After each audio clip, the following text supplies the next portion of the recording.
Նախ ուզում եմ կարճ արձագանքեմ, հետո հարցս։ Ինչ վերաբերում է պարգևավճարներին, հետևյալ առաջարկը ունեմ։ Ես առաջարկում եմ յուրաքանչյուրին քաղաքացիական պայմանագիր կուսակցությունից հրավիրում եմ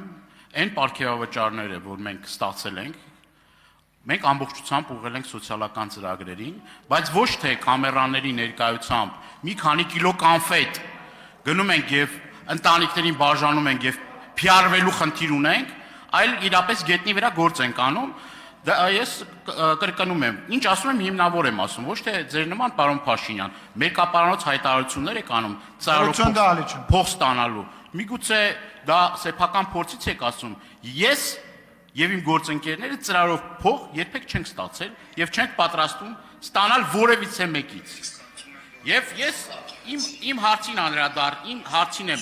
հարցն եմ ուզում ձեզ ուղղել։ Ես կարծում եմ, որ եկեղեցին եւ պետությունը անջատ են եւ պետությունը չպետք է խառնվի եկեղեցու գործերին։ Պարոն Փաշինյան, սա ձեր հայտարարությունն է եկեղեցու հետ կապված։ Դուք հետևյալ հայտարարություն եք անում, որ պետությունն ու եկեղեցին անջատ են։ Բայց անմիջապես դրանից հետո, չգիտեմ, ամիսներ կամ տարիներ հետո դուք հրավիրում եք ձեր ամառանոց կարգալույց հոգևորականների, ստորագրում եք մի փաստաթուղթ, որտեղ գրված է ձեր անուն-ազգանունը եւ վարչապետ Նիկոլ Փաշինյան։ Ուղիղ խառնվելով եկեղեցու ներքին գործերին, որը սահմանադրության 17-րդ եւ 18-րդ հոդված գոյություն ունի, եւ 17 եւ 18-րդ հոդվածները հստակ ամրագրում է այն դրույթը, որի մասին ես խոսեցի։ Դուք ուղիղ միջամտություն եք իրականացրել եկեղեցու ներքին գործերին, որը որ օրենքի խախտում է։ Շնորհակալություն, հարցին կպատասխանի։ Նման ձեր վերջացնեմ խոսքս, նման օրինախախտմամբ եք պատկերացնում հայ առաքելական Սուրբ եկեղեցու բարենալը։ Ասում եք մերկապարանոց, համել բան եք ասում, որ իրոք մերկապարանոց է, այդ մարդիկ կարգալույց չեն։ Բա։ Տեսակ ինչ է։ Շնորհակալ եմ հարցի համար, պարոն Դանիելյան, եթե նախկինում իմ ասած հայտարարությունները ամբողջական մեջ բերեք, դրա ունի շարունակություն, որ եկեղեցին էլ չպետք է խառնվի պետության գործերին։ Հիմա մենք իմանում ենք, այդ թվում բարենորոգման օրակարգի միացած հոգևորականներից, որ խորանները դարձվել են հակապետական գործունեության հարթակներ եւ այս դեպքում մի հատ էլ նախընտրական քարոզչություն են անում, մի հատ էլ որոշում են թե առաջիկա ընտրություններում ինչ գործունեություն պետքա ծավալեն, բայց մենք չենք ենթադրել, որ եկեղեցուն պետքա ղեկավարվի KGB-ի գործակալների կողմից։ Այնտեղ որտեղ կա պետության անվտանգության շահը, պետությունը պետքա ռեակցիա տա։ Եվ էլ չեմ ասում, հետաքրքիր է, այն ժամանակ, որ ես ինչ-որ մի բան ասել եմ, այդ ինչ-որ մի բան նաև հասցեագրված ուղերձ է, չէ եղել, բայց իրանք չեն հիշում իմ ասածը։ Դա նաև ապացույցն է, որ ինչ մենք երազել ենք, որ զբաղվենք ինչ-որ ձևով եկեղեցով, չենք երազել, հենց ընդհակառակը չենք երազել։ Ինչ է նշանակում կաթողից կոչվածը զոհված եղբայր ունեցող քահանային կանչի, ասի գնա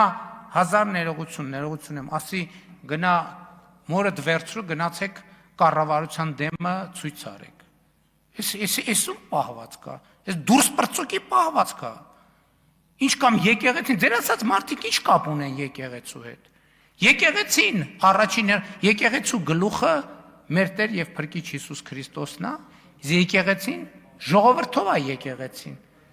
Այդ ձեր ասած մարդիկ են եկեղեցի, գնացեք մի հատ պատարակները Կիրակնորիա նայեք։ 3 հոգով պատարակներ են տեղի ունենում Հայաստանյան առաքելական Սուրբ եկեղեցուն համատարած տասնյակ տարիներով։ Դա ոչ մեկ ինչի անհանգստացնում։ Այսինքն հոգևորականները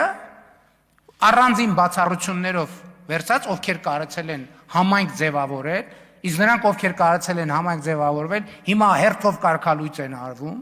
որտեղ ոնց ձեր շուրջ մարդ կա հավաքված։ Հայաստանի ժողովուրդը դուրս է մղված եկեղեցին։ Եկեղեցու իրական շահառուն, ում համար եկեղեցին ստեղծված է, դուրս է մղված։ Ձեր ասած մարդիկ կապ չունեն եկեղեցու հետ։ Մենք իրավունք չունեն եկեղեցու անունից խոսալ։ Իրավունք չունեն, որովհետև իրանք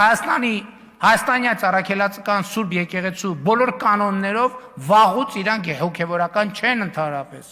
Եկեղեցու անունից հանդես գալու եւ ես ասել եմ ձեր նշած անձի ոչ մի որոշում չի ճանաչվելու Հայաստանի Հանրապետության կողմից։ Ոչ մի։ Այն ոսկեպարի եկեղեցուց ինչ կա, դրան էլ անդրադարձեք։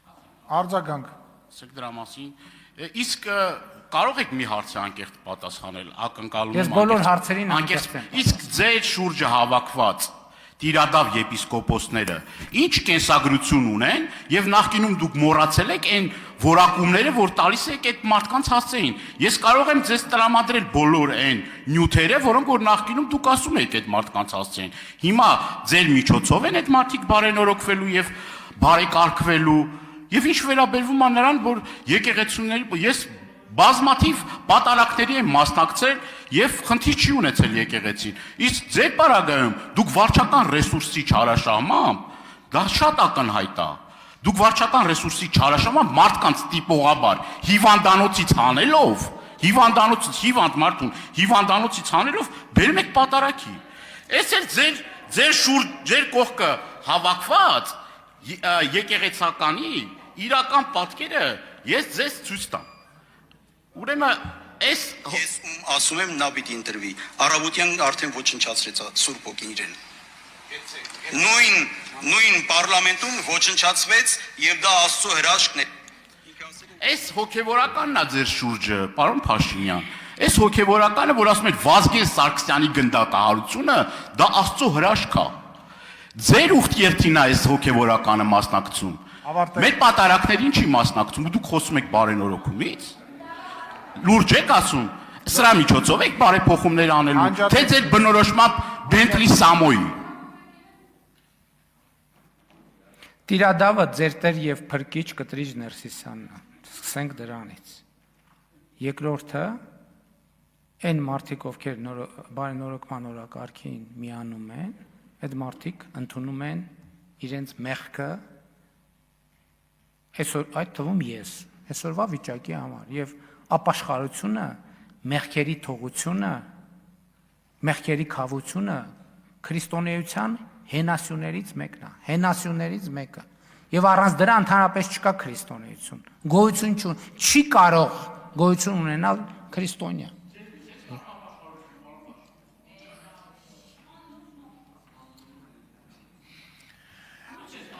Լրություն լավ բան Դանիել, ինչ եք խոսում։ Հայաստանյա Առաքելական Սուրբ եկեղեցու պատարակի կարգում կա մեղքերի թողության կարգ եւ նրանք ովքեր դրա կարիքը ունեն, անցնում են այդ մեղքերի թողության կարգի միջով, ենթադրում են, որ դուք եւ ձեր շրջապատը չունեք դրա կարիքը։ Ինչի կապակցությամբ ձեզ շնորհավորում եմ։